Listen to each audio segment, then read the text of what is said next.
7h51, a hora certa. O Luiz Carlos preside o Sintraef, que é o sindicato dos funcionários da Enduro. O Luiz até queria, mas não teve jeito. Ele foi reeleito presidente do Sintraef. Bom dia, Luiz Carlos. Seja bem-vindo à integração. Bom dia, Jair. Bom dia aos ouvintes, aos trabalhadores que devem estar nos ouvindo. Muitos nos ouvem nesse horário, né? Familiares, enfim. É bem o que você disse. Eu até tentei sair da direção no ano passado, em outubro, quando lançamos a primeira eleição. Não deu certo. Aí eu vi que eu tinha que ficar mais um período e preparar um sucessor, né? Nesses próximos 3 anos. Agora nós vamos trabalhar um sucessor para tocar o mandato daqui a 3 anos, né? Bom, a eleição agora para 3 anos, né? O mandato. Foi eleito agora, que dia? Dia 13. Dia 13, né? Houve um bate-chapa aí? Teve um bate-chapa na segunda eleição, em novembro, que teve 3 eleições, né? Foi bem complicado o processo. Na segunda eleição teve 3 chapas e na terceira se resumiu em 2 chapas, né? Correu tudo bem dessa vez, não teve problemas, né?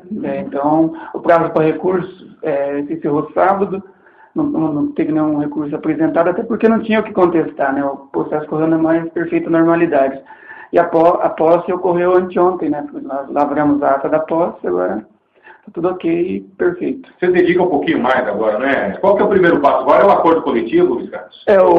Nós pegamos uma batata quente na mão, digamos, porque o acordo vence dia 29, né?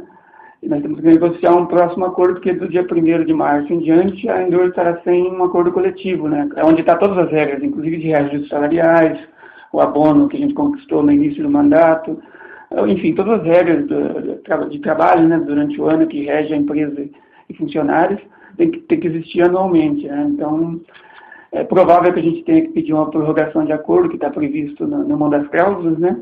Mas o foco agora será esse acordo coletivo de trabalho, né? O principal foco do início agora desse novo mandato. Bom, Luiz Carlos, nós temos acompanhado, e você já disse aqui nesses microfones, de alguns avanços aí, não é? Justamente para atender os trabalhadores da Enduro. E o ano passado, inclusive, passou pela Câmara a questão do plano dos cargos e salários. São situações que, se a categoria não está mobilizada, fica para trás, né? Não vai conquistando, né, Luiz Carlos? Exato. Então, inclusive, é o lema da nossa chapa vitoriosa, é que trabalhadores unidos, avanços garantidos, ou seja, você tem que estar unido, né? O período eleitoral passou, desarma-se as campanhas, porque teve uma chapa vitoriosa plenamente reconhecida. Então agora é conciliação, né? Não importa quem votou em chapa 1, chapa 2, ficou em cima do muro, enfim. A questão agora é de união, né? De sindicalização até mesmo, né? Chamar aqueles que não estão dentro do processo para que entrem e fortaleçam a categoria. A questão agora é de união. Acabou a eleição, acabou a disputa, acabou tudo essa questão de eleitoral, né? Agora vamos nos unir para que os avanços ocorram. Esse plano de cargos e salários, por exemplo, eu sempre digo que ele não é o ideal. Nunca disse, eu estive aqui acho que em 2 ou 3 vezes falando a respeito, sempre dizendo que não é o ideal. Ele é um avanço se você levar em conta que não tinha, né? Ele partiu do nada, foi plantada a semente, mas temos que aguar ela, germinar ela, modificar muitas coisas que ficou bem abaixo do que a gente esperava inicialmente, né? Mas isso vai, né, com o tempo nós vamos modificando, agora vai entrar a negociação do acordo coletivo, vamos até colocar talvez em pauta essa questão da revisão do plano de cargos. Eu acho que é um momento também já para debater esse assunto, né, Luiz Carlos? Eu acho que é o momento, porque ele já está em vigor, né, o plano de cargos e salários, é isso, né? Sim, passou pela Câmara, o prefeito já referendou, e agora já está em vigor, é isso? Sim, ele teve 90 dias, né? Foi implantado, ele já foi implantado, está em pleno vigor agora. Né? Mas ele nasceu já precisando de uma revisão, né? Ele foi feito assim com uma certa pressa, inclusive, né? Precisaríamos de mais tempo. Ele tem várias falhas, que todos conhecem que há várias falhas, várias reclamações, inclusive da categoria dos vigias, porque o salário dos vigias foi congelado nesse plano de cargo de salário. Inclusive o sindicato está pedindo a base técnica disso aí. Por que o salário dos vigias foi congelado, né? Porque ele foi mesmo congelado, não teve 1 centavo de reajuste. Então nós solicitamos formalmente essa base técnica e estamos aguardando. Inclusive, já está no prazo de uma resposta, e estamos sabendo que o pessoal da Enduro deve estar nos ouvindo, que nos dê essa resposta. Qual a base técnica utilizada para manter o salário dos vigias no mesmo nível salarial? Ou seja, estou citando apenas um exemplo, né? Mas podem ocorrer outros exemplos que serão levados ao conhecimento do sindicato. e mostra a necessidade da revisão, né? Porque ele nasceu para ser, já nasceu precisando de uma revisão. Então, vamos levar na mesa de negociação e vamos negociar. Estamos abertos ao diálogo, né? Eu sempre digo que estamos abertos ao diálogo.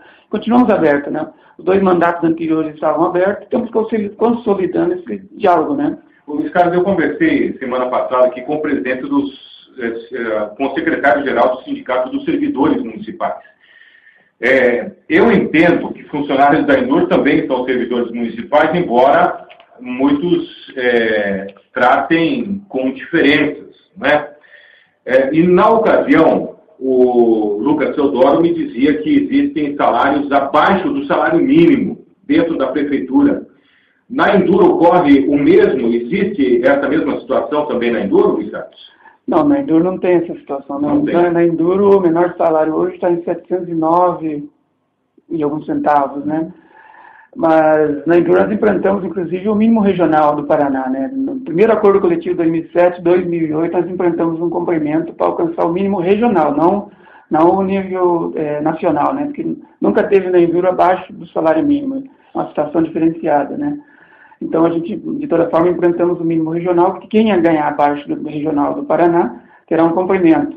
Que o complemento não é uma coisa fixa, né? É variável, mas incide, inclusive ajuda no complemento salarial, enfim.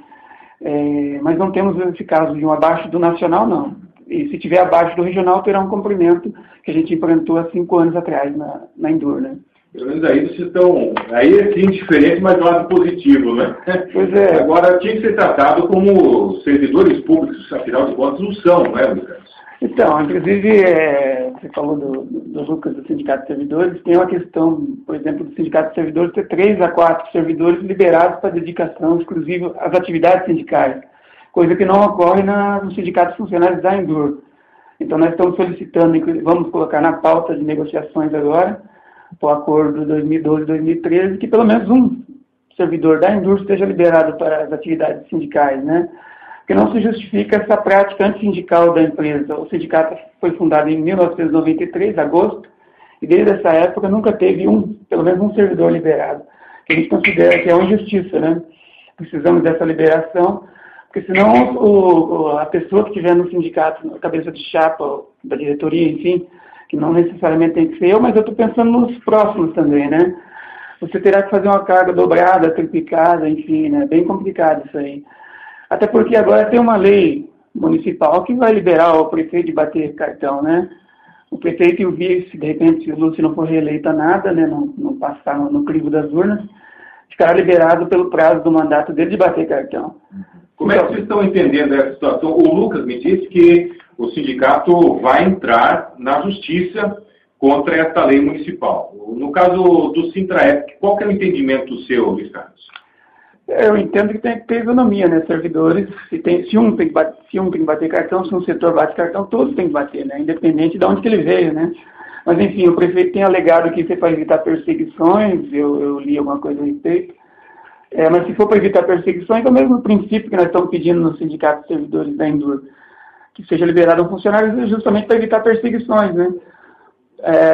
Pego o meu caso específico, eu estou trabalhando normalmente nas minhas funções, de repente um diretor, né, que queira me perseguir vai aplicar isso dentro das minhas funções. Então, para evitar perseguições, é que a gente pede essa liberação. Mas o Sindicato dos Servidores da Endur veio que teria que ter uma prática isonômica, né? Se um bate cartão, todos têm que bater cartão, porque é servidor igual, não tem um servidor melhor que o outro, né? Falar em perseguição, vamos falar já depois do espaço comercial, porque alguns casos foram verificados, segundo nós estamos acompanhando, de perseguição lá no Sintraep. 8 da manhã, voltamos já.